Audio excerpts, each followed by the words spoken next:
O ar na sala ficou denso, pesado como um veludo úmido, no instante em que minha neta Sofia apareceu no topo da escada do sótão. Ela não desceu, ela despencou degrau por degrau, o corpo movendo-se de uma forma descoordenada, como uma marionete com os fios cortados. Seu rosto, normalmente corado e cheio de vida, estava pálido como cera, e suas mãos tremiam tanto que o tremor parecia ecoar por todo o seu corpo magro de 16 anos. Ela agarrou meu braço, as unhas cravando na minha pele com uma força que me assustou, e sua voz foi um silvo rasgado, urgente. Vó, temos que sair agora, já! A xícara de chá parou a centímetros dos meus lábios, o líquido quente tremelicando. O zumbido da geladeira, a trilha sonora da minha solidão, pareceu morrer.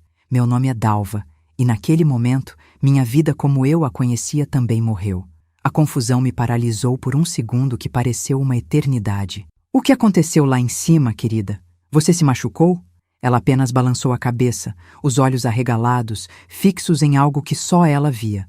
Um terror puro e sem nome. Por favor, confia em mim, ela sussurrou, e a súplica em sua voz quebrou o feitiço. 20 minutos depois, estávamos trancadas no meu velho carro, o cheiro de poeira e saudade no estofado. Meu celular, esquecido no meu colo, começou a vibrar, a tela iluminando o interior escuro com o nome Carlos, meu genro. Por puro instinto, minha mão se moveu para atender, para acalmar a situação. Foi quando Sofia gritou, um som gutural, vindo de um lugar de puro pânico, que fez cada nervo do meu corpo se arrepiar. Não atende esse telefone. Meu nome é Dalva. E aquele grito foi o som da nossa prisão se desfazendo. Eu sou uma mulher de 72 anos, uma avó, uma viúva, e até aquele instante acreditava viver os dias tranquilos que a idade me prometia. Fui bibliotecária de arquivos por 45 anos. Minha vida foi gasta entre o silêncio e a ordem, catalogando a verdade dos outros. Agora, a verdade da minha própria vida explodia em cacos de medo no rosto da minha neta. A injustiça era tão repentina, tão violenta, que me deixou sem ar. Tudo o que eu construí, a segurança, a confiança, parecia uma mentira. Por que o homem que chamava de filho estava nos caçando como se fôssemos fugitivas? Diga-me de qual cidade você me escuta. Eu preciso saber que não estou sozinha. Se quiser ouvir mais, se inscreva. O carro cortava a noite, as luzes dos postes passando como borrões amarelos e melancólicos. Cada vibração do celular no meu colo era um pequeno choque elétrico, um lembrete pulsante do perigo que nos seguia. Carlos não desistia. A insistência dele não era preocupação. Eu comecei a entender. Era desespero. O que ele temia que nós soubéssemos? O que Sofia encontrou naquele sótão empoeirado que transformou seu pai num monstro a ser evitado a qualquer custo? As perguntas giravam na minha cabeça, mas eu não ousava perguntar. Não ainda. O rosto de Sofia, iluminado intermitentemente pelas luzes da estrada, era uma máscara de terror. Seus olhos estavam fixos na estrada à frente, mas sua mente estava claramente presa lá atrás, naquele cômodo escuro acima da minha sala de estar. O silêncio dentro do carro era mais barulhento do que qualquer grito. A cada quilômetro que nos afastava de casa, uma camada da minha realidade se desfazia.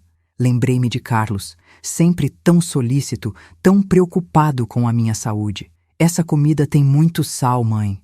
A senhora precisa cuidar da pressão, ele dizia, com um sorriso que agora me parecia uma máscara mal ajustada. Lembrei-me das decisões sobre Sofia, tomadas sem a minha presença. Decidimos matriculá-la em outra escola. É melhor para ela. Como eu pude ser tão cega? Como pude confundir controle com cuidado, manipulação com amor? Aquele grito de Sofia no carro não foi o começo de nada. Foi o fim de uma longa e silenciosa guerra que eu nem sabia que estava perdendo. Cada ligação perdida de Carlos era mais uma confirmação, uma batida na porta da minha consciência adormecida. O celular finalmente parou de tocar. O silêncio que se seguiu foi quase pior.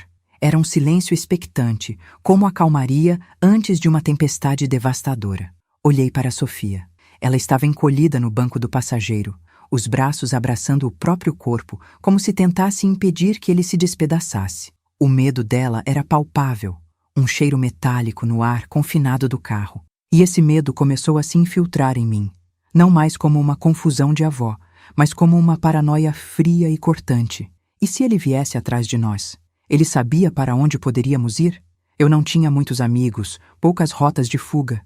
Carlos me isolou sutilmente ao longo dos anos, e só agora, na estrada escura, eu percebia o quão pequena e frágil minha rede de segurança havia se tornado. Estávamos sozinhas. Passei por uma placa que indicava uma cidadezinha a 30 quilômetros de distância. Havia um hotel de beira de estrada lá, um lugar anônimo, esquecido pelo tempo. Era o único destino que minha mente em pânico conseguia conceber. Cada carro que aparecia no retrovisor fazia meu coração disparar. Era ele? Ele estava nos seguindo? A sensação de estar sendo observada era tão intensa que eu podia sentir um arrepio na nuca. A paranoia não era mais uma suspeita. Era uma certeza física. A casa que eu amava, com seu jardim e suas memórias, agora parecia uma armadilha. A chave do sótão, pesada e de ferro, estava no meu bolso, um pedaço de gelo contra a minha coxa. Eu a peguei antes de sair, sem saber por quê. Agora ela parecia o epicentro de todo esse terremoto. Lembrei-me de um almoço de família, meses atrás. Eu contava uma história sobre meu falecido marido, Heitor, e Carlos me interrompeu no meio, rindo. Ah, Dalva, ninguém quer ouvir essas histórias de antigamente. O silêncio que se instalou na mesa foi ensurdecedor. Na época, senti apenas uma pontada de humilhação. Agora, revivendo a cena, eu via a crueldade calculada.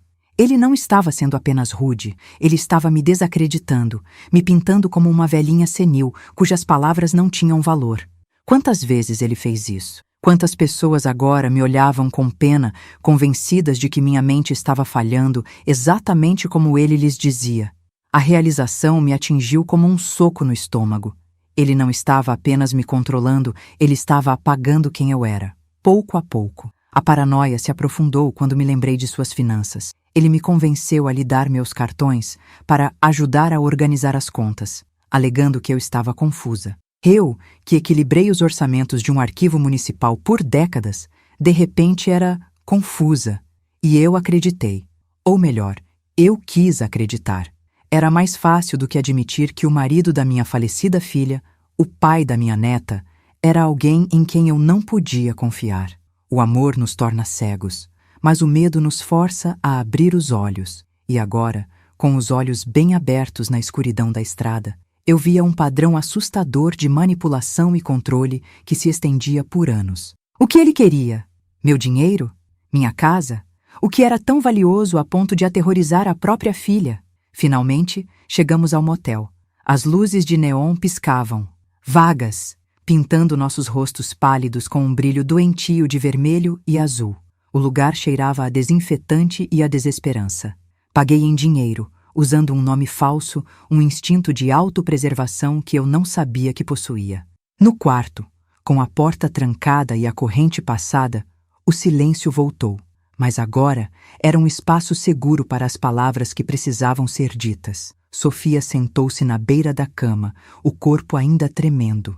Eu me sentei ao lado dela, peguei suas mãos geladas nas minhas e esperei. Eu não a pressionei. A bibliotecária em mim sabia que algumas histórias precisam do seu próprio tempo para serem contadas. A decisão de agir, de lutar, estava se formando em mim.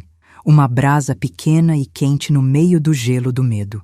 O cheiro de alvejante no quarto do motel era forte, quase agressivo, como se tentasse apagar as histórias de todos que já haviam passado por ali. Mas a nossa história estava prestes a começar. Sofia finalmente ergueu os olhos para mim e a represa de seu pânico se rompeu. As lágrimas escorriam por seu rosto enquanto ela me contava. Ela estava no sótão procurando um velho álbum de fotos da mãe, Lúcia. Ao se esticar para alcançar uma prateleira alta, ela esbarrou numa caixa de ferramentas solta, que caiu com um estrondo. Por baixo dela, a madeira do assoalho parecia diferente, mais nova. Havia um fundo falso. A curiosidade de adolescente a dominou, e ela forçou a tábua.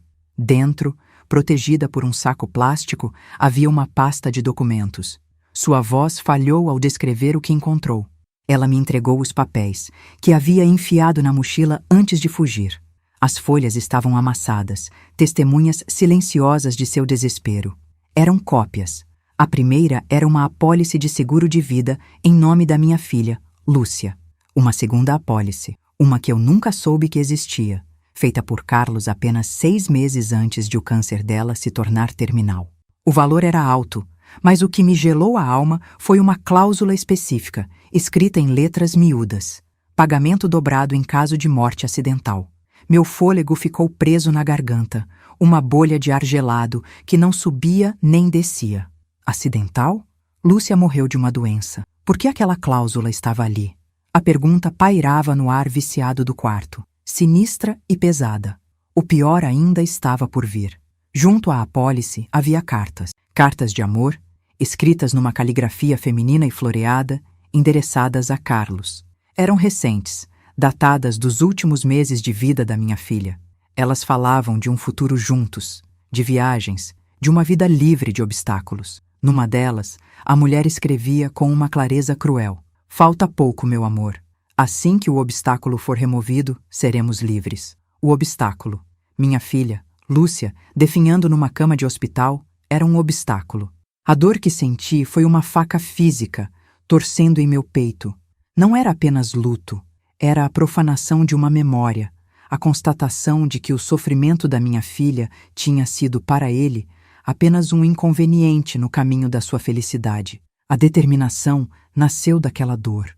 O medo não desapareceu, mas agora tinha um propósito. Precisávamos entender o que aquilo significava. Sofia, com uma inteligência que me encheu de orgulho em meio ao caos, já tinha feito uma pesquisa rápida no celular antes de fugirmos. O nome da mulher nas cartas pertencia a uma farmacêutica de um hospital da cidade vizinha. A conexão era tênue, mas estava lá. Uma linha fina e perigosa ligando Carlos, uma apólice de seguro suspeita e uma mulher que via minha filha como uma barreira. O risco era imenso. Se Carlos soubesse que tínhamos aqueles documentos, seu desespero poderia se transformar em algo muito mais perigoso do que ligações insistentes. Ele não estava apenas escondendo um caso, ele estava escondendo um crime em potencial. Passamos a noite em claro, repassando cada detalhe, cada palavra. A exaustão e o medo criaram um laço estranho entre nós. Éramos 2 gerações de mulheres traídas pelo mesmo homem, unidas por um segredo terrível. Pela manhã, a luz do sol que entrava pela fresta da cortina parecia uma acusação. O mundo lá fora continuava, indiferente ao nosso horror. Foi quando o celular de Sofia tocou. Não era Carlos, era sua tia, Marta, irmã dele. Sofia atendeu no viva voz, a mão tremendo. A voz de Marta era um xarope de falsa preocupação. Querida, onde vocês estão? Seu pai está desesperado. Ele me disse que você teve um surto, que está confusa e sequestrou sua avó. Ele está preocupado que a idade da vovó a esteja afetando. O golpe foi brutal. Ele já estava agindo, estava pintando o quadro, controlando a narrativa. Nós não éramos vítimas fugindo de um perigo. Éramos uma adolescente instável e uma idosa senil. A armadilha dele era mais sofisticada do que eu imaginava. Ele não precisava nos encontrar. Ele só precisava destruir nossa credibilidade. Se aparecêssemos com aquela história, quem acreditaria em nós? A neta perturbada e a avó confusa. A sensação de desespero foi avassaladora, uma onda de água suja me cobrindo. Por um momento, a vontade de lutar vacilou. Ele estava sempre 3 jogadas à nossa frente, como Heitor costumava dizer sobre um oponente ardiloso no xadrez. Aquele pensamento, a lembrança da voz calma do meu marido, acendeu uma faísca. Desligue, eu disse a Sofia, minha voz mais firme do que eu esperava. Ela obedeceu. O desespero ainda estava ali, mas agora estava misturado com uma raiva fria. Ele não ia vencer. Não assim. Eu passei a vida inteira lidando com fatos, com documentos, com a verdade gravada em papel. A verdade estava naqueles documentos que Sofia segurava. A narrativa dele era uma ficção, e eu era uma especialista em desmascarar ficções. Precisávamos de ajuda. Alguém que não fosse envenenado pelas mentiras de Carlos. Alguém que acreditasse em fatos. O nome surgiu na minha mente como um farol na névoa. Dr. Almeida, um velho amigo de Heitor, um advogado aposentado que entendia de 2 coisas melhor que ninguém: a lei e a maldade humana. Encontrar um telefone público que funcionasse foi um desafio em si, uma caça ao tesouro em uma cidade estranha. Eu não usaria nossos celulares. Carlos poderia rastreá-los. Cada passo na rua parecia exposto. Cada olhar de um estranho me fazia encolher. A paranoia era uma segunda pele. Finalmente, encontrei um orelhão numa praça poeirenta. O som da voz do Dr. Almeida, rouca e familiar, foi a primeira lufada de ar fresco em dias. Expliquei a situação da forma mais calma que pude, omitindo os detalhes mais sombrios por enquanto. Eu disse apenas que estava com problemas com meu genro, que precisava de um conselho legal urgente e que não podia ir para casa. Ele não fez perguntas desnecessárias, apenas disse: encontre-me no meu antigo escritório amanhã às 10. Use a porta dos fundos. A noite seguinte no motel foi diferente. A esperança, por menor que fosse, mudava a atmosfera. Não era mais um esconderijo, era uma base de operações. Nós comemos sanduíches frios e planejamos. Sofia, com a agilidade digital da sua geração, pesquisou tudo o que pôde sobre a tal farmacêutica, sobre a seguradora, sobre as finanças de Carlos. Eu, com a minha memória para detalhes, relembrei cada conversa estranha, cada retirada de dinheiro que Carlos justificou com desculpas vagas. Estávamos construindo um caso, peça por peça, como um quebra-cabeça macabro. A imagem que emergia era a de um homem afundado em dívidas, desesperado por uma saída, que via a morte da esposa não como uma tragédia, mas como um plano de negócios. No dia seguinte, no escritório empoeirado do Dr. Almeida, espalhei os documentos sobre a mesa de Mogno. Ele os examinou em silêncio, os óculos na ponta do nariz. O único som no ambiente era o tic-tac de um relógio de pêndulo e a minha respiração suspensa. Depois de longos minutos, ele tirou os óculos e me olhou. Dalva, isso é preocupante, disse ele, com um eufemismo que não escondia a gravidade da situação.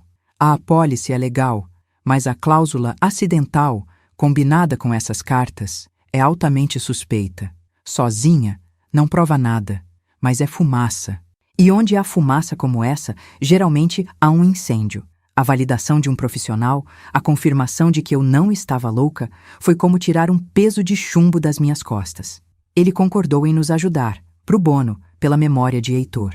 Seu primeiro conselho foi o mais difícil. Precisávamos de mais provas. A palavra de uma adolescente e de uma avó que já estava sendo pintada como senil contra um genro enlutado e preocupado não seria suficiente. A frustração me atingiu. Parecia que, para cada passo que dávamos à frente, a linha de chegada se afastava 2. Estávamos presas em um limbo, com uma verdade terrível em mãos, mas incapazes de usá-la. Dr. Almeida sugeriu que eu verificasse um cofre que Heitor e eu mantínhamos no banco da cidade. Heitor era um homem meticuloso, Dalva. Ele nunca confiou em Carlos. Talvez ele tenha deixado algo para você. A sugestão parecia um tiro no escuro. A ida ao banco foi um teste para os meus nervos. Eu me sentia uma fugitiva, olhando por cima do ombro a cada esquina. Sofia ficou no carro vigiando.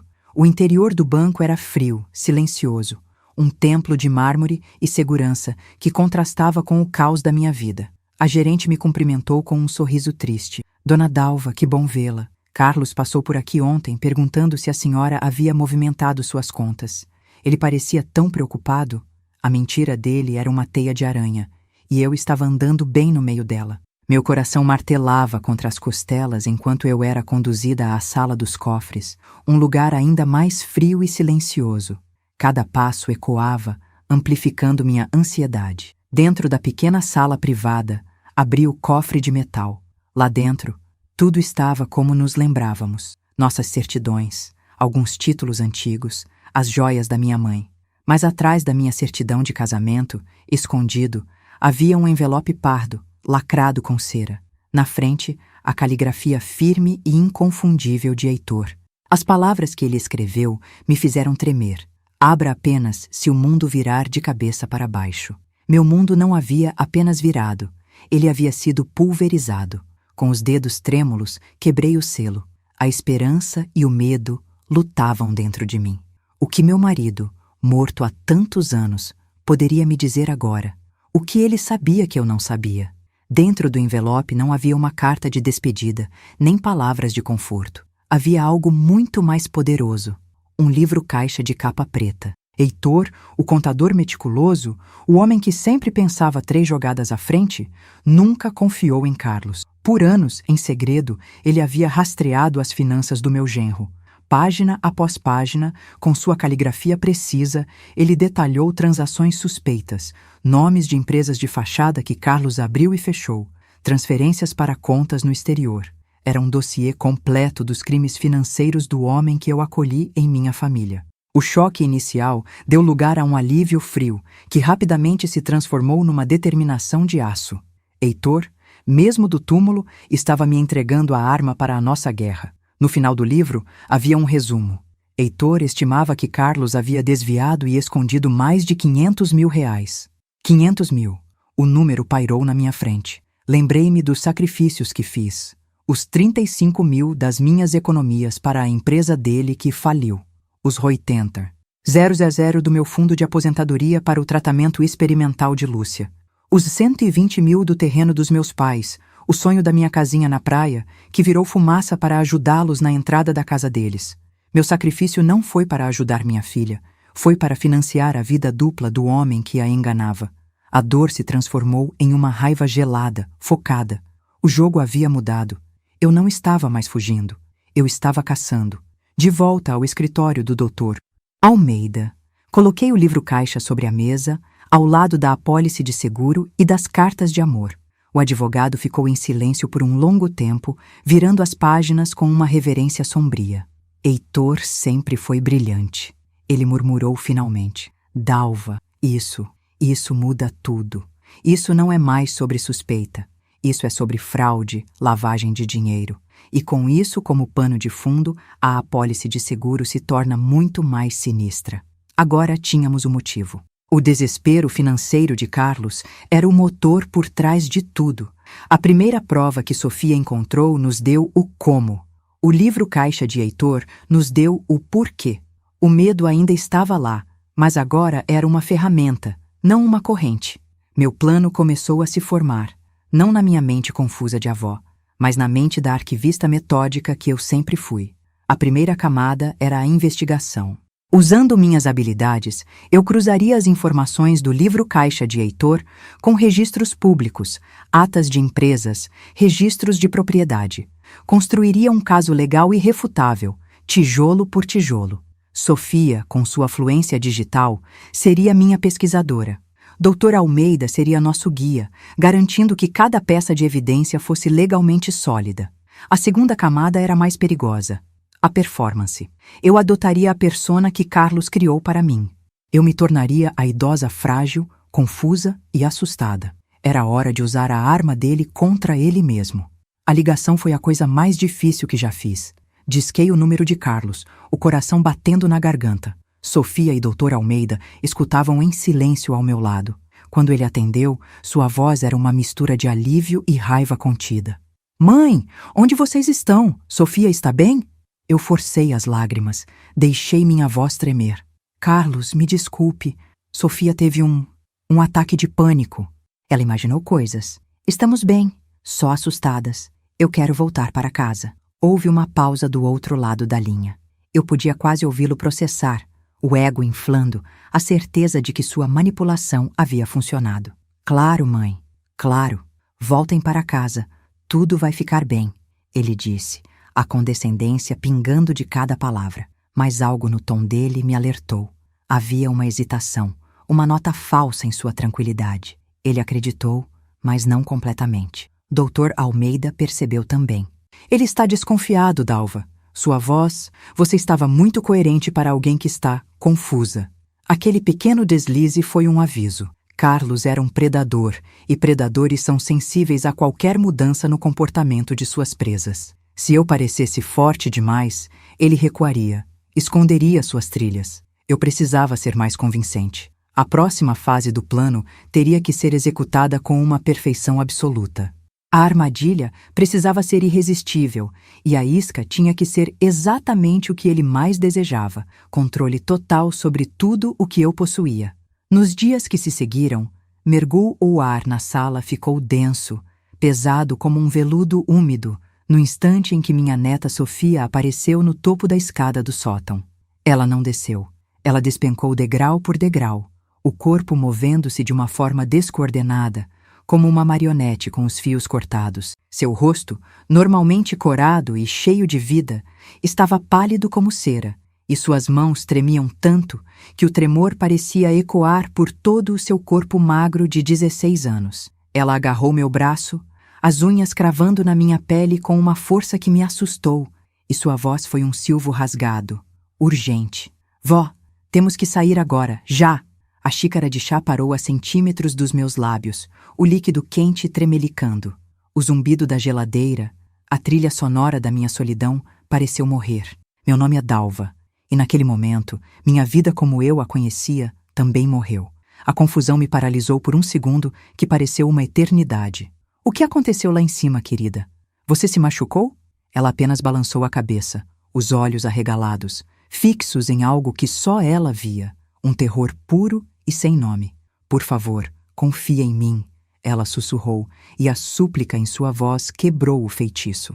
20 minutos depois, estávamos trancadas no meu velho carro, o cheiro de poeira e saudade no estofado.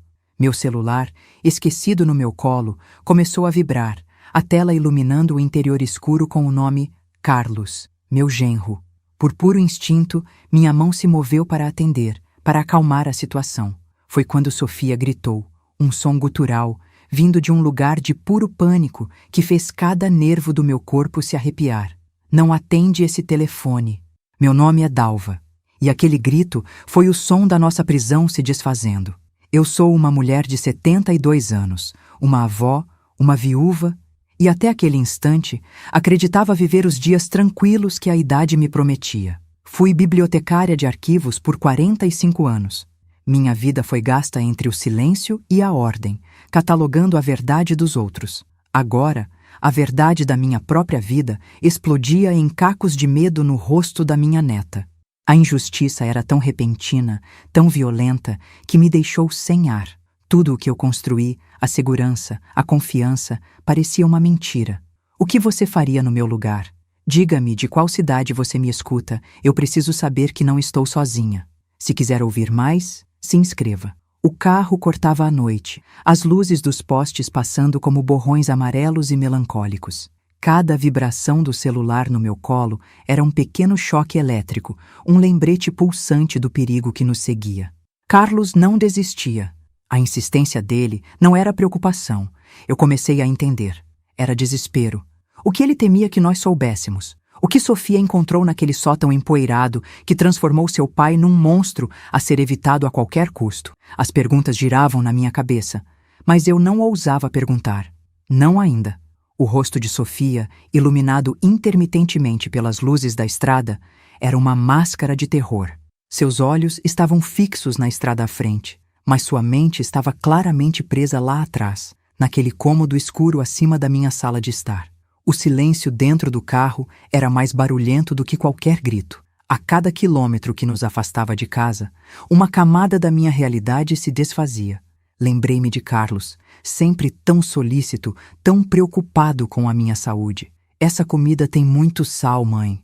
A senhora precisa cuidar da pressão, ele dizia, com um sorriso que agora me parecia uma máscara mal ajustada. Lembrei-me das decisões sobre Sofia, tomadas sem a minha presença.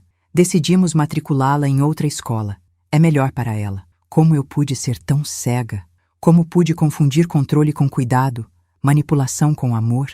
Aquele grito de Sofia no carro não foi o começo de nada. Foi o fim de uma longa e silenciosa guerra que eu nem sabia que estava perdendo. Cada ligação perdida de Carlos era mais uma confirmação, uma batida na porta da minha consciência adormecida. O celular finalmente parou de tocar. O silêncio que se seguiu foi quase pior. Era um silêncio expectante, como a calmaria antes de uma tempestade devastadora. Olhei para Sofia. Ela estava encolhida no banco do passageiro, os braços abraçando o próprio corpo, como se tentasse impedir que ele se despedaçasse. O medo dela era palpável, um cheiro metálico no ar confinado do carro. E esse medo começou a se infiltrar em mim, não mais como uma confusão de avó, mas como uma paranoia fria e cortante. E se ele viesse atrás de nós? Ele sabia para onde poderíamos ir? Eu não tinha muitos amigos, poucas rotas de fuga. Carlos me isolou sutilmente ao longo dos anos, e só agora, na estrada escura, eu percebia o quão pequena e frágil minha rede de segurança havia se tornado. Estávamos sozinhas. Passei por uma placa que indicava uma cidadezinha a 30 quilômetros de distância. Havia um hotel de beira de estrada lá, um lugar anônimo, esquecido pelo tempo. Era o único destino que minha mente em pânico conseguia conceber. Cada carro que aparecia no retrovisor fazia meu coração disparar. Era ele? Ele estava nos seguindo?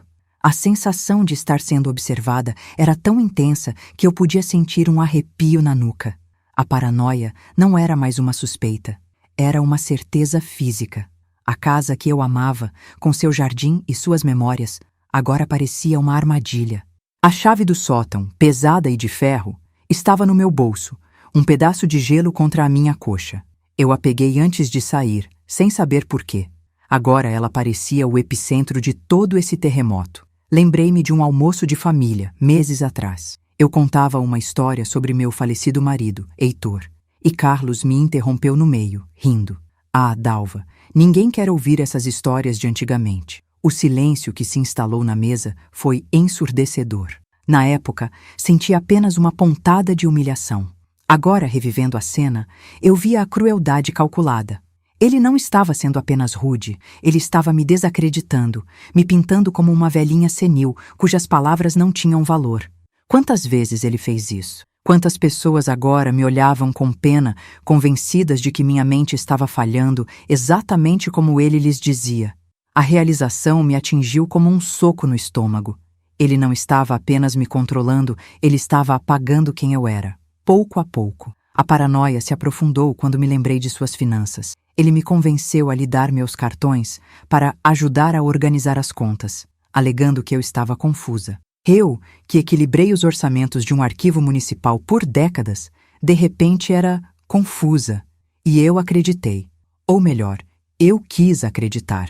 Era mais fácil do que admitir que o marido da minha falecida filha, o pai da minha neta, era alguém em quem eu não podia confiar. O amor nos torna cegos, mas o medo nos força a abrir os olhos. E agora, com os olhos bem abertos na escuridão da estrada, eu via um padrão assustador de manipulação e controle que se estendia por anos. O que ele queria? Meu dinheiro? Minha casa? O que era tão valioso a ponto de aterrorizar a própria filha? Finalmente, chegamos ao motel. As luzes de neon piscavam, vagas, pintando nossos rostos pálidos com um brilho doentio de vermelho e azul. O lugar cheirava a desinfetante e a desesperança. Paguei em dinheiro, usando um nome falso, um instinto de autopreservação que eu não sabia que possuía. No quarto, com a porta trancada e a corrente passada, o silêncio voltou. Mas agora era um espaço seguro para as palavras que precisavam ser ditas. Sofia sentou-se na beira da cama, o corpo ainda tremendo. Eu me sentei ao lado dela, peguei suas mãos geladas nas minhas e esperei. Eu não a pressionei. A bibliotecária em mim sabia que algumas histórias precisam do seu próprio tempo para serem contadas. A decisão de agir, de lutar, estava se formando em mim. Uma brasa pequena e quente no meio do gelo do medo. O cheiro de alvejante no quarto do motel era forte, quase agressivo, como se tentasse apagar as histórias de todos que já haviam passado por ali. Mas a nossa história estava prestes a começar. Sofia finalmente ergueu os olhos para mim, e a represa de seu pânico se rompeu. As lágrimas escorriam por seu rosto enquanto ela me contava. Ela estava no sótão procurando um velho álbum de fotos da mãe, Lúcia. Ao se esticar para alcançar uma prateleira alta, ela esbarrou numa caixa de ferramentas solta, que caiu com um estrondo. Por baixo dela, a madeira do assoalho parecia diferente, mais nova. Havia um fundo falso. A curiosidade de adolescente a dominou e ela forçou a tábua. Dentro, protegida por um saco plástico, havia uma pasta de documentos. Sua voz falhou ao descrever o que encontrou. Ela me entregou os papéis, que havia enfiado na mochila antes de fugir. As folhas estavam amassadas, testemunhas silenciosas de seu desespero. Eram cópias. A primeira era uma apólice de seguro de vida em nome da minha filha, Lúcia. Uma segunda apólice, uma que eu nunca soube que existia, feita por Carlos apenas 6 meses antes de o câncer dela se tornar terminal. O valor era alto, mas o que me gelou a alma foi uma cláusula específica, escrita em letras miúdas: pagamento dobrado em caso de morte acidental. Meu fôlego ficou preso na garganta, uma bolha de ar gelado que não subia nem descia. Acidental? Lúcia morreu de uma doença. Por que aquela cláusula estava ali? A pergunta pairava no ar viciado do quarto, sinistra e pesada. O pior ainda estava por vir. Junto à apólice havia cartas. Cartas de amor, escritas numa caligrafia feminina e floreada, endereçadas a Carlos. Eram recentes, datadas dos últimos meses de vida da minha filha. Elas falavam de um futuro juntos, de viagens, de uma vida livre de obstáculos. Numa delas, a mulher escrevia com uma clareza cruel: falta pouco, meu amor. Assim que o obstáculo for removido, seremos livres. O obstáculo, minha filha, Lúcia, definhando numa cama de hospital, era um obstáculo. Lembrei-me dela sorrindo para mim, fraca, mas sorrindo, dias antes de partir. A dor que senti foi uma faca física torcendo em meu peito. Não era apenas luto, era a profanação de uma memória, a constatação de que o sofrimento da minha filha tinha sido para ele apenas um inconveniente. A determinação nasceu daquela dor. O medo não desapareceu, mas agora tinha um propósito. Precisávamos entender o que aquilo significava. Sofia, com uma inteligência que me encheu de orgulho em meio ao caos, já tinha feito uma pesquisa rápida no celular antes de fugirmos. O nome da mulher nas cartas pertencia a uma farmacêutica de um hospital da cidade vizinha. A conexão era tênue, mas estava lá. Uma linha fina e perigosa ligando Carlos, uma apólice de seguro suspeita e uma mulher que via minha filha como uma barreira. O risco era imenso. Se Carlos soubesse que tínhamos aqueles documentos, seu desespero poderia se transformar em algo muito mais perigoso do que ligações insistentes. Ele não estava apenas escondendo um caso, ele estava escondendo um crime em potencial. Passamos a noite em claro, repassando cada detalhe, cada palavra. A exaustão e o medo criaram um laço estranho entre nós. Éramos duas gerações de mulheres traídas pelo mesmo homem, unidas por um segredo terrível.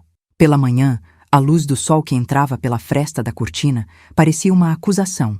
O mundo lá fora continuava, indiferente ao nosso horror. Foi quando o celular de Sofia tocou. Não era Carlos, era sua tia, Marta, irmã dele. Sofia atendeu no viva voz, a mão tremendo. A voz de Marta era um xarope de falsa preocupação. Querida, onde vocês estão? Seu pai está desesperado. Ele me disse que você teve um surto, que está confusa e sequestrou sua avó. Ele está preocupado que a idade da vovó a esteja afetando. O golpe foi brutal. Ele já estava agindo. Estava pintando o quadro, controlando a narrativa. Nós não éramos vítimas fugindo de um perigo. Éramos uma adolescente instável e uma idosa senil. A armadilha dele era mais sofisticada do que eu imaginava. Ele não precisava nos encontrar.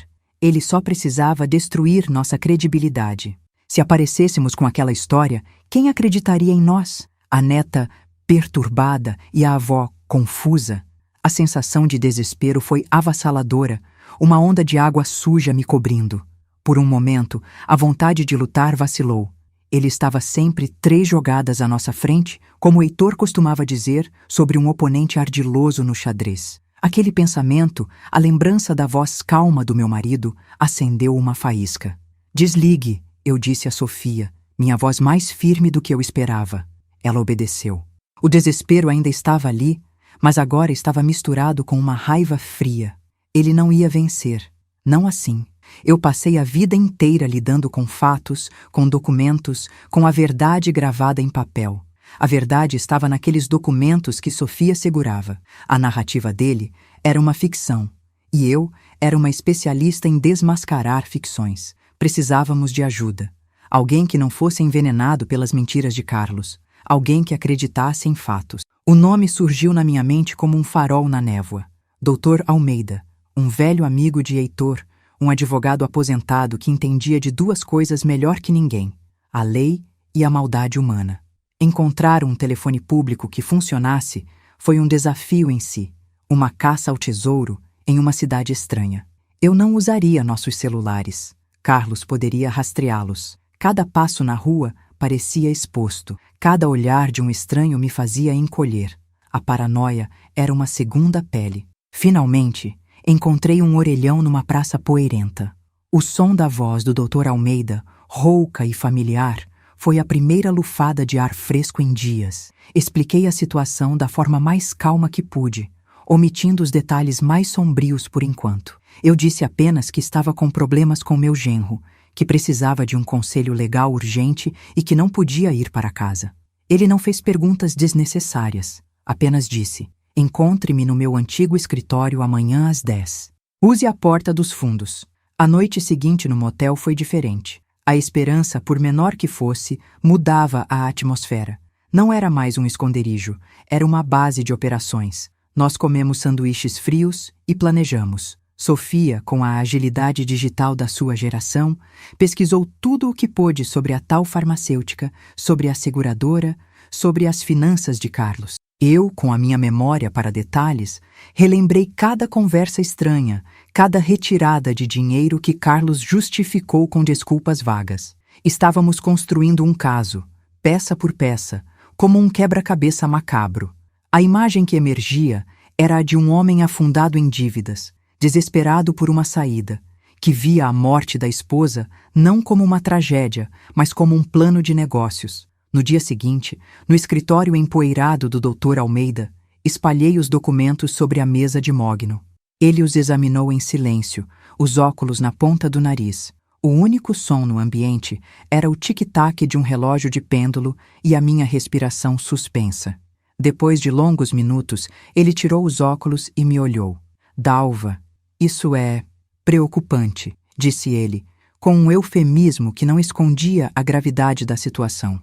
A apólice é legal, mas a cláusula acidental, combinada com essas cartas, é altamente suspeita. Sozinha, não prova nada, mas é fumaça. E onde há fumaça como essa, geralmente há um incêndio. A validação de um profissional, a confirmação de que eu não estava louca, foi como tirar um peso de chumbo das minhas costas. Ele concordou em nos ajudar, pro bono, pela memória de Heitor. Seu primeiro conselho foi o mais difícil. Precisávamos de mais provas. A palavra de uma adolescente e de uma avó que já estava sendo pintada como senil contra um genro enlutado e preocupado não seria suficiente. A frustração me atingiu. Parecia que, para cada passo que dávamos à frente, a linha de chegada se afastava 2. Estávamos presas em um limbo, com uma verdade terrível em mãos, mas incapazes de usá-la. Dr. Almeida sugeriu que eu verificasse um cofre que Heitor e eu mantínhamos no banco da cidade. Heitor era um homem meticuloso, Dalva. Ele nunca confiou em Carlos. Talvez ele tenha deixado algo para você. A sugestão parecia um tiro no escuro. A ida ao banco foi um teste para os meus nervos. Eu me sentia uma fugitiva, olhando por cima do ombro a cada esquina. Sofia ficou no carro vigiando. O interior do banco era frio, silencioso.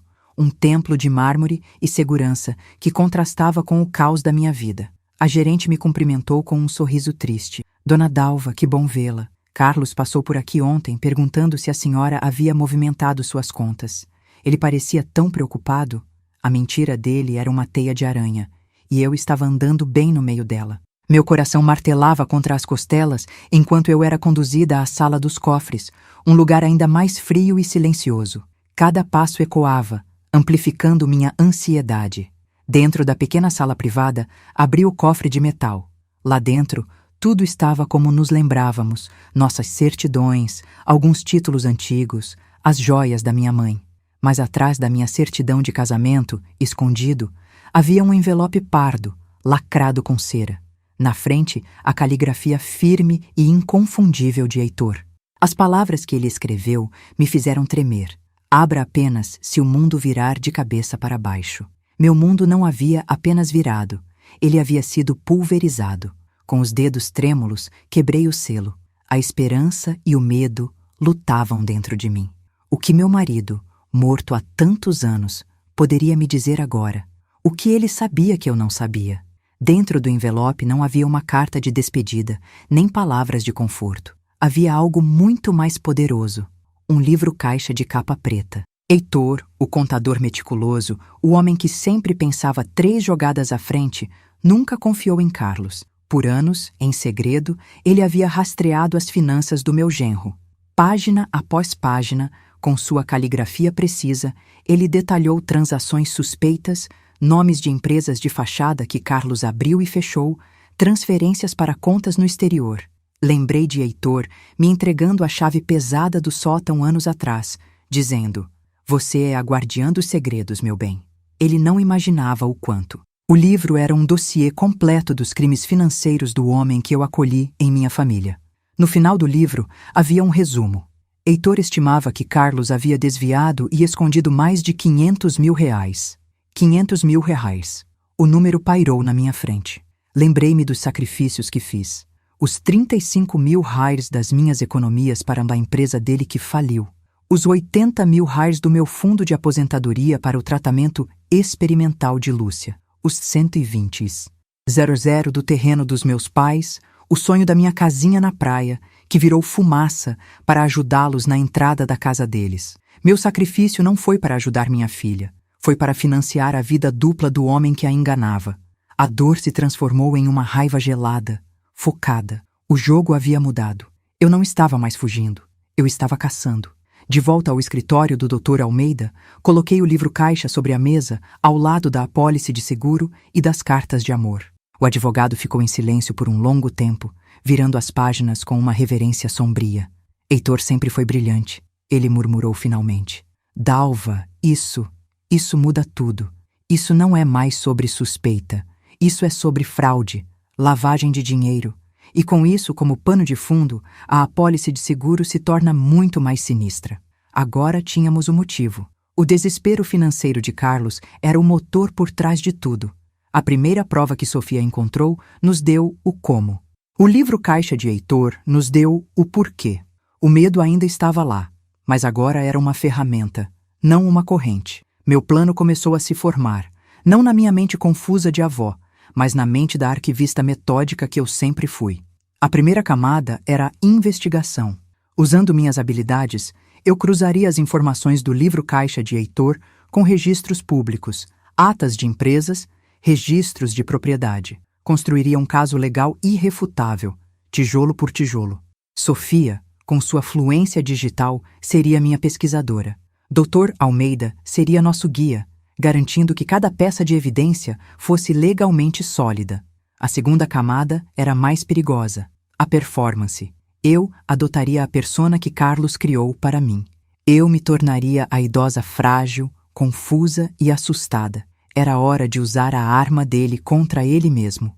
A ligação foi a coisa mais difícil que já fiz. Disquei o número de Carlos, o coração batendo na garganta. Sofia e Doutor Almeida escutavam em silêncio ao meu lado. Quando ele atendeu, sua voz era uma mistura de alívio e raiva contida. "Mãe, onde vocês estão? Sofia está bem?" Eu forcei as lágrimas. Deixei minha voz tremer. "Carlos, me desculpe. Sofia teve um ataque de pânico. Ela imaginou coisas. Estamos bem, só assustadas. Eu quero voltar para casa." Houve uma pausa do outro lado da linha. Eu podia quase ouvi-lo processar. O ego inflando, a certeza de que sua manipulação havia funcionado. "Claro, mãe. Claro. Voltem para casa. Tudo vai ficar bem", ele disse, a condescendência pingando de cada palavra. Mas algo no tom dele me alertou. Havia uma hesitação, uma nota falsa em sua tranquilidade. Ele acreditou, mas não completamente. Dr. Almeida percebeu também. "Ele está desconfiado, Dalva. Sua voz, você estava muito coerente para alguém que está confusa." Aquele pequeno deslize foi um aviso. Carlos era um predador, e predadores são sensíveis a qualquer mudança no comportamento de suas presas. Se eu parecesse forte demais, ele recuaria, esconderia suas trilhas. Eu precisava ser mais convincente. A próxima fase do plano teria que ser executada com uma perfeição absoluta. A armadilha precisava ser irresistível, e a isca tinha que ser exatamente o que ele mais desejava: controle total sobre tudo o que eu possuía. Nos dias que se seguiram, mergulhei nos papéis. O escritório do Dr. Almeida se tornou meu novo arquivo. O cheiro de papel velho e café frio era o perfume da minha missão. Sofia e eu trabalhamos lado a lado. Ela navegava por bancos de dados online com uma velocidade que me deixava tonta, encontrando registros de empresas que Carlos abriu e fechou em questão de meses. Eu, com a paciência de uma vida inteira, Cruzava essas informações com as anotações de Heitor. Cada nova conexão era uma pequena vitória, um nó a mais na corda que estávamos tecendo para ele.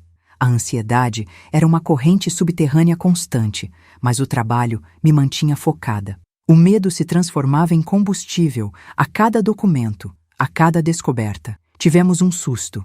Numa tarde, enquanto eu estava na biblioteca pública local, usando os computadores para verificar registros de imóveis, vi Carlos entrar.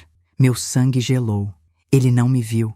Passou direto pela minha seção e foi para a ala de negócios. Fiquei encolhida atrás de uma estante, o coração martelando, o cheiro de livros antigos me sufocando.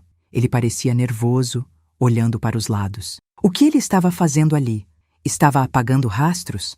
A proximidade do perigo foi um lembrete brutal do fio da navalha em que estávamos andando. Ele ficou por 20 minutos e foi embora, deixando para trás um silêncio que parecia gritar com a minha própria vulnerabilidade. Aquela noite, a dúvida me assaltou. E se ele fosse inteligente demais? E se a nossa armadilha fosse muito óbvia? Lembrei-me de Lúcia, na sua adolescência, frustrada com um problema de matemática. É impossível, mãe, ela disse, jogando o lápis na mesa. Eu a abracei e disse que nenhum problema é impossível, apenas precisa ser olhado de um ângulo diferente. Agora, as palavras dela ecoavam na minha cabeça. Talvez eu estivesse olhando para Carlos de forma errada. Ele não era apenas ganancioso, ele era arrogante. Sua arrogância era sua maior fraqueza. Ele acreditava piamente na minha fragilidade, na minha confusão. Essa crença não era uma barreira, era a porta de entrada para a nossa armadilha. A dúvida se transformou em clareza estratégica. Com essa nova perspectiva, ajustamos o plano. A isca não seria apenas a procuração, seria algo que ele desejava ainda mais: a venda da minha casa. Liguei para ele novamente, a voz trêmula, mas desta vez com uma nota de desamparo calculada. Carlos, eu não consigo mais cuidar desta casa sozinha. É muita coisa para mim. Acho que devíamos vender e eu poderia ir para uma casa de repouso. Você poderia administrar o dinheiro para mim. O silêncio do outro lado da linha foi diferente desta vez. Não era suspeita. Era a ganância pura e simples engolindo a isca. Mãe, essa é a decisão mais sensata que a senhora tomou em anos, ele disse, a voz untuosa. A raiva controlada me deu a força para continuar a farsa. Dr. Almeida preparou os documentos. Não uma procuração simples, mas um contrato complexo, cheio de cláusulas que, à primeira vista, pareciam dar a Carlos controle total, mas que continham brechas legais que o prenderiam em sua própria fraude. Era uma obra de arte jurídica, uma teia de aranha feita de jargão legal. Enquanto ele explicava os detalhes, eu segurava a velha chave de ferro do sótão no meu bolso. Ela não era mais um símbolo de segredo ou medo. Agora, era um peso que me aterrava. Um lembrete de onde tudo começou e de como tudo terminaria. A chave que abriu a porta para o nosso inferno seria a mesma que o trancaria nele. A ansiedade nos dias que antecederam a reunião de família era quase insuportável. Cada telefonema me fazia pular.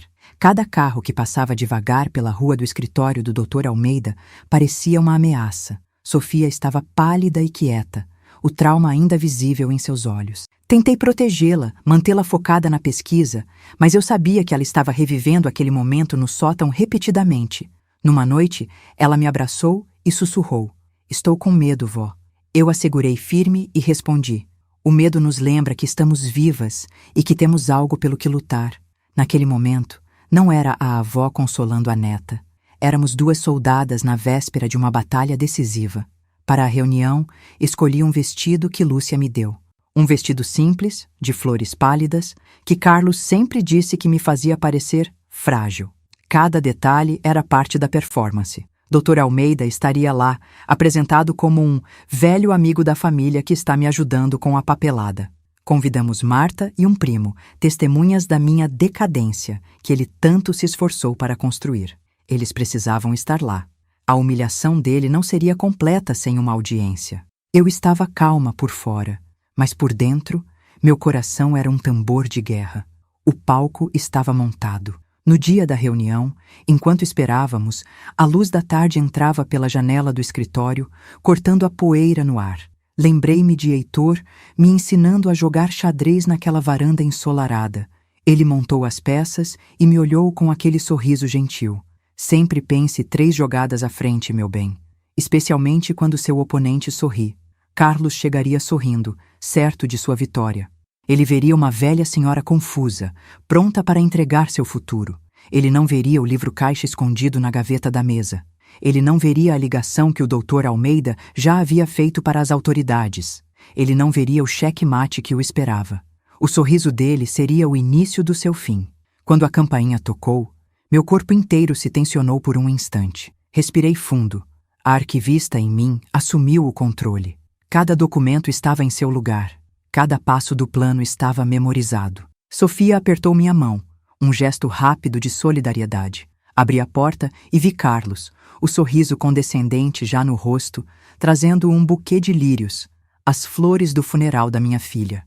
A ironia era tão cruel que quase me fez rir. Mãe, a senhora está ótima. Ele mentiu. Eu sorri de volta, um sorriso frágil e ensaiado. Entre, meu filho. Temos muito o que conversar. A cortina estava subindo para o ato final. Ele entrou, seguido por Marta, ambos com olhares que misturavam pena e expectativa. Eles se sentaram no sofá, esperando o espetáculo da minha rendição. Dr. Almeida foi apresentado e os cumprimentou com uma formalidade fria. Coloquei os documentos falsos na mesa de centro, a caneta ao lado. O ar na sala estava carregado de mentiras não ditas. Carlos olhou para os papéis, os olhos brilhando de cobiça. Ele não percebeu a pasta mais grossa, escondida sob um jornal ao lado da poltrona do Dr. Almeida. Ele via apenas a linha de chegada de seu plano sórdido. Ele não sabia que estava correndo direto para uma parede. Eu me sentei na minha poltrona, as mãos tremendo um pouco, desta vez de propósito. Estou um pouco nervosa, eu disse, a voz baixa. É uma grande decisão. Carlos colocou a mão sobre a minha, um gesto paternalista que fez meu estômago revirar. A senhora está fazendo a coisa certa, mãe. É para o seu próprio bem. A frase que ele usou tantas vezes para me manipular soou oca e grotesca. Olhei para Sofia, que estava de pé perto da janela, seu rosto uma máscara de neutralidade forçada. Nossos olhos se encontraram por um segundo. Aquele olhar dizia tudo. Estávamos prontas. O jogo havia, de fato, começado. Comecei a arrumar os papéis na mesa de centro, minhas mãos movendo-se com uma lentidão deliberada. Cada documento era posicionado com a precisão de uma arquivista. A procuração falsa, com sua linguagem florida e entreguista, ficava por cima, visível e convidativa. Por baixo dela, cópias das cartas, da apólice, das páginas mais incriminadoras do livro de Heitor. A pilha era uma bomba-relógio disfarçada de burocracia. O ar no escritório do Dr. Almeida estava parado, denso de expectativa. Eu podia sentir o olhar de Sofia em mim, uma mistura de medo e admiração que me dava forças. Eu não olhava para ela diretamente. Meu foco estava na tarefa, na performance. A calma era minha armadura, cada gesto uma linha ensaiada de um roteiro que eu reescrevia em minha mente sem parar. A luz da tarde entrava pela janela, lançando longas sombras que se esticavam pelo chão de madeira. O tic-tac do relógio de pêndulo era a única trilha sonora, cada segundo um passo mais perto do confronto. Servi uma bandeja com xícaras de porcelana e um bule de chá de camomila. O cheiro da erva encheu o ambiente, um aroma de tranquilidade que era uma mentira descarada. Minhas mãos não tremiam ao servir, um pequeno milagre da minha raiva controlada. Eu pensava em Heitor e seu tabuleiro de xadrez.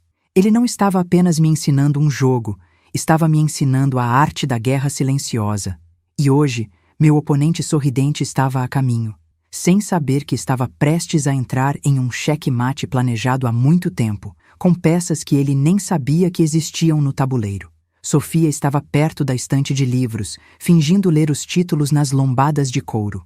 Mas eu via a tensão em seus ombros, a forma como seus dedos tamborilavam discretamente contra a capa de um volume. Ela era a minha sentinela silenciosa, minha parceira nesta conspiração pela justiça. Dr. Almeida, sentado em sua poltrona de couro, polia os óculos com um lenço, um gesto calmo que desmentia a tempestade que estávamos prestes a invocar. Ele já havia feito as ligações necessárias. As cópias de tudo estavam em mãos seguras, fora daquela sala. O que aconteceria aqui era apenas o teatro, a revelação final para a audiência que Carlos mesmo havia escolhido. A sensação não era de medo, mas de uma inevitabilidade pesada, como a última página de um livro que você já sabe como termina. Enquanto eu ajustava uma das xícaras, minha mão roçou a chave de ferro do sótão, que eu havia colocado discretamente ao lado da bandeja. O metal frio foi um choque, um lembrete tangível do início de tudo. Lembrei-me daquela escada, do rosto pálido de Sofia, do seu grito no carro. Aquela chave havia destrancado o horror, mas agora ela era um peso na mesa, uma âncora para a minha resolução. Ela não era mais um símbolo de medo. Era a testemunha silenciosa da verdade que estava prestes a ser exposta. Cada objeto na sala parecia carregado de significado, cada sombra uma premonição. A quietude era a respiração contida antes do mergulho, o silêncio antes do trovão. E nós três esperávamos, unidos por um segredo e pela promessa de um acerto de contas. A campainha soou, um som agudo que cortou o silêncio e fez meu coração dar um salto doloroso. Por um instante, o ar fugiu dos meus pulmões. Sofia se encolheu perto da estante e até o Dr. Almeida pareceu congelar. Respirei fundo, a calma da arquivista tomando o lugar da avó assustada.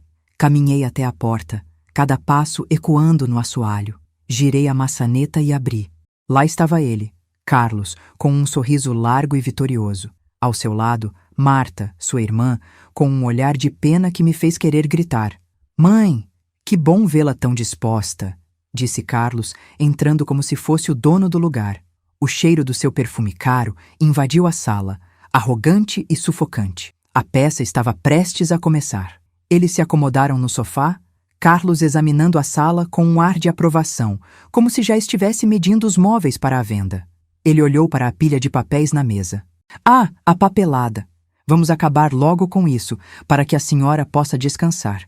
Ele estendeu a mão para pegar os documentos. Foi quando Marta, tentando ser prestativa, inclinou-se para pegar a bandeja de chá para me ajudar. No movimento, seu casaco enganchou na borda do jornal que cobria parcialmente o livro-caixa de Heitor. O jornal deslizou, revelando a capa preta e gasta do dossiê. Por um segundo que durou uma vida, o olhar de Carlos fixou-se nele, uma ruga de confusão e suspeita em sua testa. Meu sangue gelou. "O que é isso?" ele perguntou, o tom casual, mas os olhos afiados. Dr. Almeida agiu com uma velocidade impressionante para um homem de sua idade. Ele se inclinou para a frente, pegou o livro-caixa e o colocou em seu colo, cobrindo-o com as mãos. "Apenas anotações antigas do meu amigo Heitor", disse ele, a voz perfeitamente calma. "Coisas de contador, sabe como é?" Dalva me pediu para dar uma olhada. A explicação foi plausível o suficiente para desviar a atenção de Carlos, cuja mente já estava focada no prêmio maior, a procuração. Ele deu de ombros, o momento de perigo passando como uma nuvem. Mas o susto deixou um gosto metálico na minha boca. Estávamos mais perto do abismo do que eu imaginava. Eu me sentei, representando o meu papel. Minha mão tremeu levemente ao pegar a xícara de chá. "Estou um pouco nervosa", sussurrei, olhando para o chão. "É uma decisão tão grande." Carlos sorriu, o sorriso de um predador para sua presa. Ele se inclinou e cobriu minha mão com a sua. O toque era frio, repulsivo. "A senhora está fazendo a coisa certa, mãe. É para o seu próprio bem, para que possamos cuidar de você." A condescendência em sua voz era tão espessa que eu podia senti-la fisicamente. Ele olhou para Marta, que assentiu com a cabeça solidária. Eles estavam completamente imersos na farsa que ele havia criado, e a arrogância deles era a nossa maior aliada. Ele pegou a caneta da mesa e a estendeu para mim. "Pronta?" A ponta da caneta de prata brilhou sob a luz do abajur. Era o momento. Toda a preparação, toda a dor, toda a raiva contida me levaram a este exato segundo. Olhei para a caneta, depois para o rosto sorridente de Carlos. Vi o rosto de Lúcia, pálido em sua cama de hospital. Vi o rosto aterrorizado de Sofia na escada do sótão. Vi o rosto gentil de Heitor me dizendo para pensar 3 jogadas à frente. A performance havia acabado. Era hora de virar o tabuleiro. Respirei fundo, sentindo o peso de todas aquelas memórias se transformando em uma força inabalável dentro de mim. Peguei a caneta, mas em vez de me inclinar para assinar o papel, eu a usei para apontar para a pilha de documentos. Minha voz, quando falei, não era trêmula nem fraca. Era clara, firme e cortante como vidro. Antes de qualquer coisa, Carlos, acho que você deveria dar uma olhada nos outros documentos que preparei. A mudança em meu tom foi tão abrupta que o sorriso dele vacilou. Marta me olhou confusa. Dr. Almeida permaneceu em silêncio, uma estátua de expectativa. O ar na sala mudou instantaneamente, a falsa cordialidade evaporando para revelar a tensão crua que estava por baixo. O primeiro movimento do meu cheque-mate havia sido feito. Com um gesto lento, puxei a primeira folha debaixo da pilha. Era a cópia de uma das cartas de amor. Não precisei ler muito. Falta pouco, meu amor. Assim que o obstáculo for removido, seremos livres, recitei, minha voz ressoando no silêncio mortal. O rosto de Carlos empalideceu. A negação veio rápido, automática. Que lixo é esse? Onde você arrumou essa falsificação? Essa menina colocou ideias na sua cabeça. Ele olhou para Sofia com ódio puro, mas ela não recuou. Ela o encarou de volta, pela primeira vez, sem medo. A máscara dele estava começando a rachar e o pânico começava a transparecer em seus olhos. Falsificação? Repeti, pegando o próximo documento. A apólice de seguro. Então isso também é uma falsificação? A cláusula de pagamento em dobro por morte acidental, feita 6 meses antes de minha filha morrer? O pânico de Carlos se intensificou. Ele começou a suar, o colarinho da camisa de repente apertado demais. Isso não prova nada. É um procedimento padrão. Você está louca, senil. Marta, diga a ela. Ele se virou para a irmã, buscando um aliado. Mas Marta estava pálida, os olhos fixos nos papéis, a dúvida começando a corroer a certeza que ela tinha sobre o irmão. Ela não disse nada. O silêncio dela foi uma condenação. Foi a deixa do Dr. Almeida. Ele se levantou e colocou o livro-caixa de Heitor sobre a mesa com um baque surdo. E talvez, Carlos, você possa nos explicar as anotações do Heitor. Ele era um homem meticuloso. Ele detalhou cada centavo dos 500 mil reais que você desviou ao longo dos anos.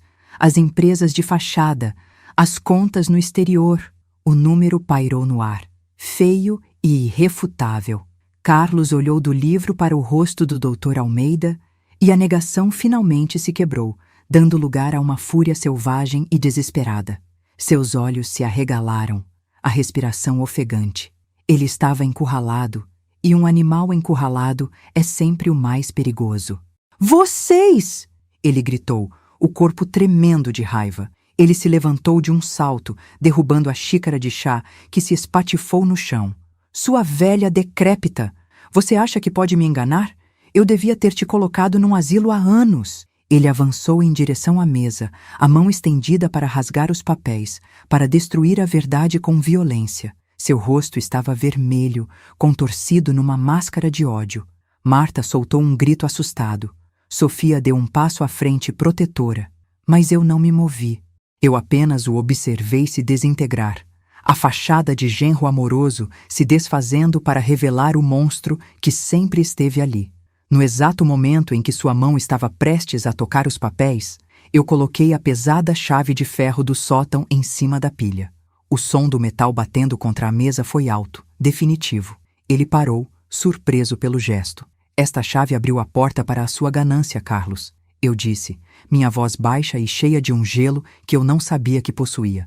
Ela te deu acesso ao esconderijo onde você guardou a prova dos seus crimes. Agora, ela fecha a porta para a sua liberdade.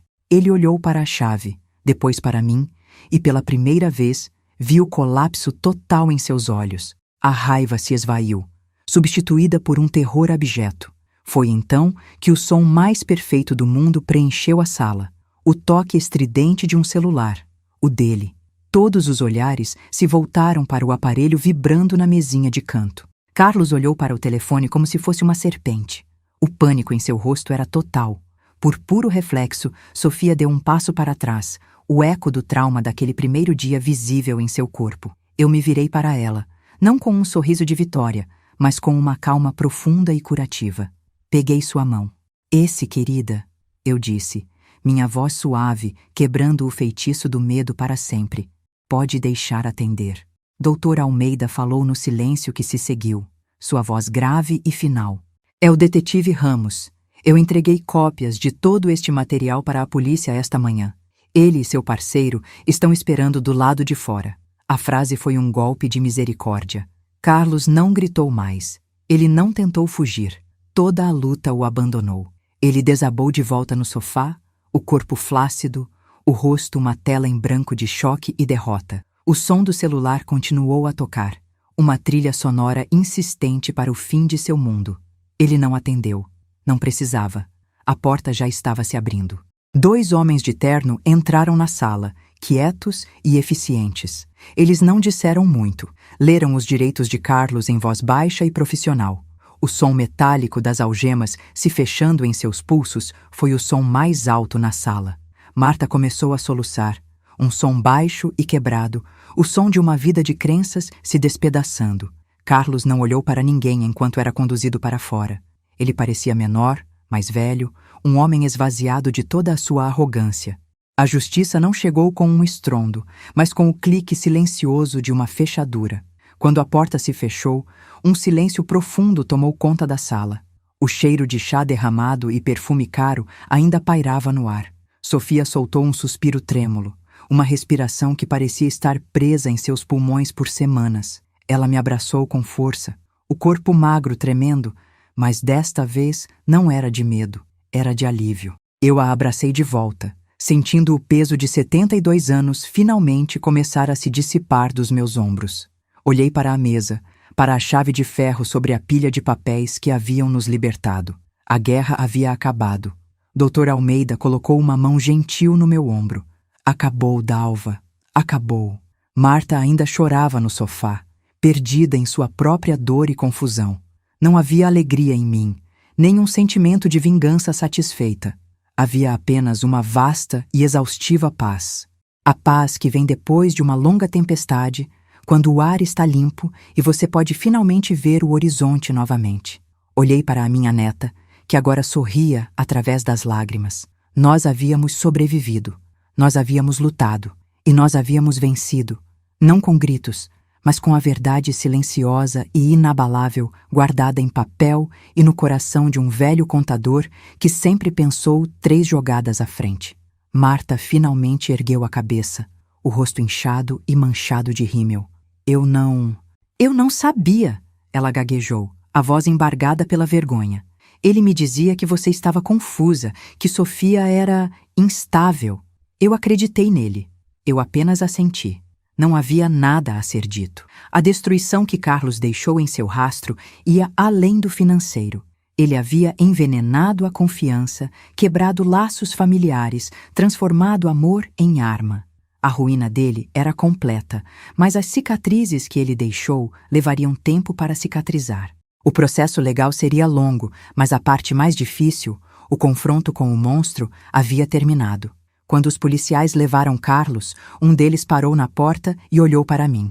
A senhora foi muito corajosa, dona Dalva, ele disse com um respeito genuíno em sua voz. Eu não me sentia corajosa. Sentia-me como uma arquivista que finalmente havia colocado o último documento em seu devido lugar, fechando um arquivo que nunca deveria ter sido aberto. A verdade, afinal, não precisa de coragem. Ela só precisa de luz. E nós havíamos acabado de abrir todas as janelas, deixando o sol entrar e queimar todas as sombras que ele havia projetado em nossas vidas por tanto tempo. Olhei para a chave de ferro sobre a mesa, a chave do sótão, o epicentro de tudo. Peguei-a na mão, o metal agora aquecido pelo sol da tarde que entrava pela janela. Não era mais um objeto de medo ou um símbolo de segredo. Era um lembrete. Um lembrete de que as verdades mais terríveis podem estar escondidas em lugares comuns e que, às vezes, a pessoa mais quieta na sala é a que tem o poder de expô-las. Guardei a chave no bolso do meu vestido. Ela havia cumprido seu propósito. Agora era a hora de construir novas portas, portas que só se abrissem para a paz. Sofia veio e sentou-se ao meu lado, encostando a cabeça no meu ombro. Ficamos ali, em silêncio, enquanto o doutor Almeida conversava baixinho com Marta, tentando oferecer algum consolo. A luz do sol poente pintava a sala com tons de laranja e dourado, a cor da esperança. O cheiro de desinfetante do motel barato, o medo na estrada escura, a ansiedade da preparação, tudo isso começou a parecer distante, como uma história que aconteceu com outra pessoa. A catarse não foi um momento de explosão, mas uma lenta e gradual sensação de alívio, como a dor de uma febre que finalmente começa a ceder. Naquela noite, pela primeira vez em semanas, eu dormi profundamente. Não houve pesadelos com escadas escuras ou telefones tocando incessantemente. Sonhei com Heitor. Estávamos na varanda, jogando xadrez. Ele moveu sua rainha e sorriu. Cheque mate, ele disse. E eu sorri de volta, porque no meu sonho eu sabia que o jogo não tinha acabado. Ele estava apenas começando. Um novo jogo, com novas regras, onde a maior vitória não era derrotar o oponente, mas simplesmente encontrar a paz para jogar em silêncio, sob o calor do sol da tarde. E eu sabia, com uma certeza que aquecia minha alma, que nós conseguiríamos. Se esta história te comoveu, escreva justiça nos comentários e se inscreva para ouvir a próxima. O som das algemas se fechando foi a última coisa que ouvi dele. Um clique metálico e definitivo que encerrou não apenas uma tarde, mas uma vida inteira de mentiras. Quando a porta se fechou, o silêncio que entrou na sala não era vazio, era denso, cheio de tudo o que finalmente havia sido exposto. O cheiro do perfume caro de Carlos ainda pairava no ar, misturado com o aroma amargo do chá derramado no tapete. Olhei para os cacos da xícara de porcelana no chão, um pequeno rastro de violência em meio à quietude recém-conquistada. Sofia soltou um suspiro, um som trêmulo que parecia carregar o peso de semanas de medo. Marta, no sofá, chorava baixinho, um lamento pela imagem de um irmão que nunca existiu de verdade. Naquele instante, o mundo parou, e nós ficamos suspensos na calmaria que se segue a uma tempestade devastadora. As luzes vermelhas e azuis da viatura varreram a parede da sala por um instante, pintando nossos rostos com cores fantasmagóricas antes de desaparecerem na rua. E então, restou apenas a luz amarela e suave do abajur, iluminando a poeira que dançava no ar. Dr. Almeida, com a calma de um homem acostumado a finais, começou a organizar os papéis sobre a mesa com uma precisão silenciosa. Ele não nos apressou. Ele nos deu espaço para respirar o novo ar daquela sala, um ar que não era mais viciado em segredos. Observei Sofia, que estava parada perto da janela, olhando para a rua agora vazia. Vi a tensão finalmente abandonar seus ombros, como se um peso invisível que ela carregava há anos tivesse se desfeito em pó. A guerra havia acabado e nós éramos as sobreviventes silenciosas. Sofia se virou da janela e caminhou até mim.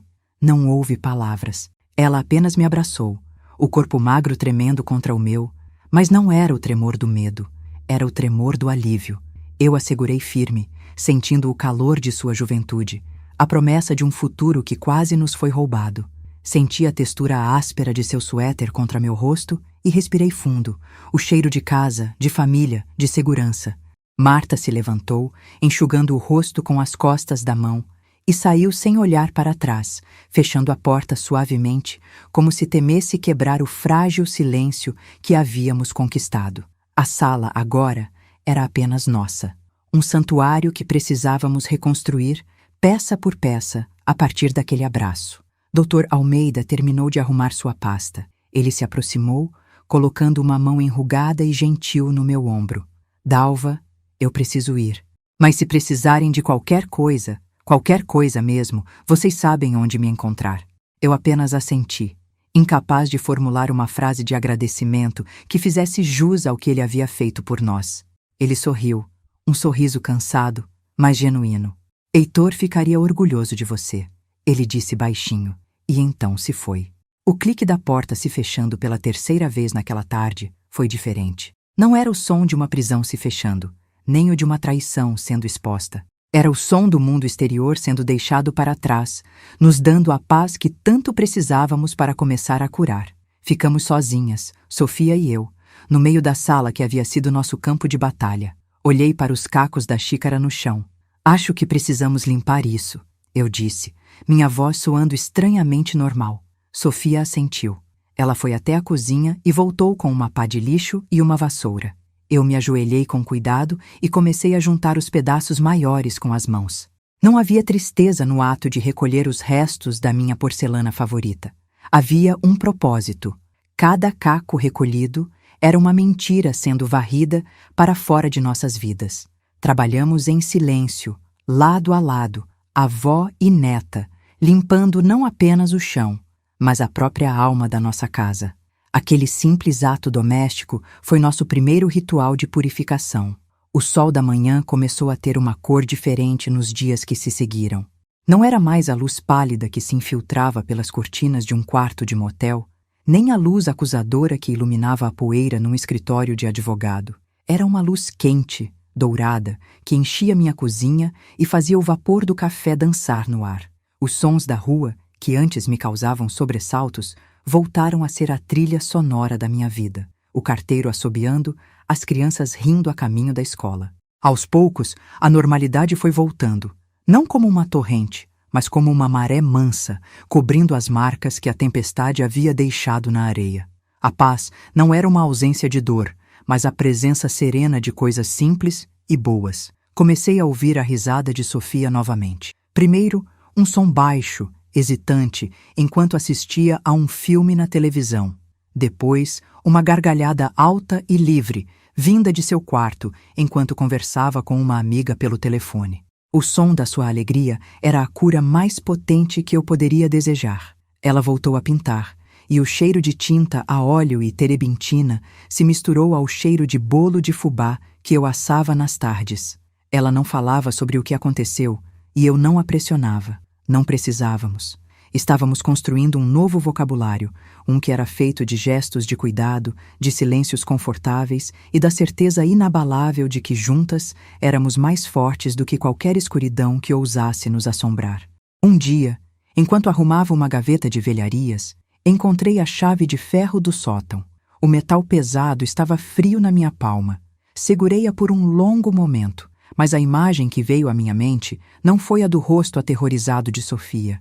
Foi a do rosto sorridente de Heitor, me entregando a chave anos atrás, dizendo que eu era a guardiã dos segredos da casa. A chave não havia traído sua confiança. Ela havia honrado sua memória, revelando a verdade que ele suspeitava. Não era mais um símbolo de medo ou de um segredo sombrio. Era um testemunho de nossa resiliência. Coloquei-a em minha pequena caixa de joias, ao lado de uma foto desbotada de Lúcia. Seu propósito estava cumprido. Ela havia trancado o passado para sempre. O processo legal seguiu seu curso, mas para mim, a justiça já havia sido feita naquela sala. Não sinto ódio por Carlos. Sentir ódio seria manter um laço com ele. E eu não quero mais laços. Sinto apenas um vazio onde antes havia afeto, uma ausência que não dói mais. O perdão é uma palavra que não se aplica aqui. Perdoar implicaria que houve um erro, um deslize. O que ele fez não foi um erro. Foi uma escolha deliberada, uma campanha de destruição. Minha paz não vem de absolvê-lo, mas de aceitar que ele nunca foi quem eu pensava que era. A dignidade não está em perdoar o imperdoável, mas em seguir em frente com a cabeça erguida, sabendo que a verdade prevaleceu. Alguns laços, uma vez rompidos, não devem ser refeitos. Hoje, sentada na varanda, observo Sofia ensinando uma amiga a jogar xadrez no mesmo tabuleiro em que Heitor me ensinou.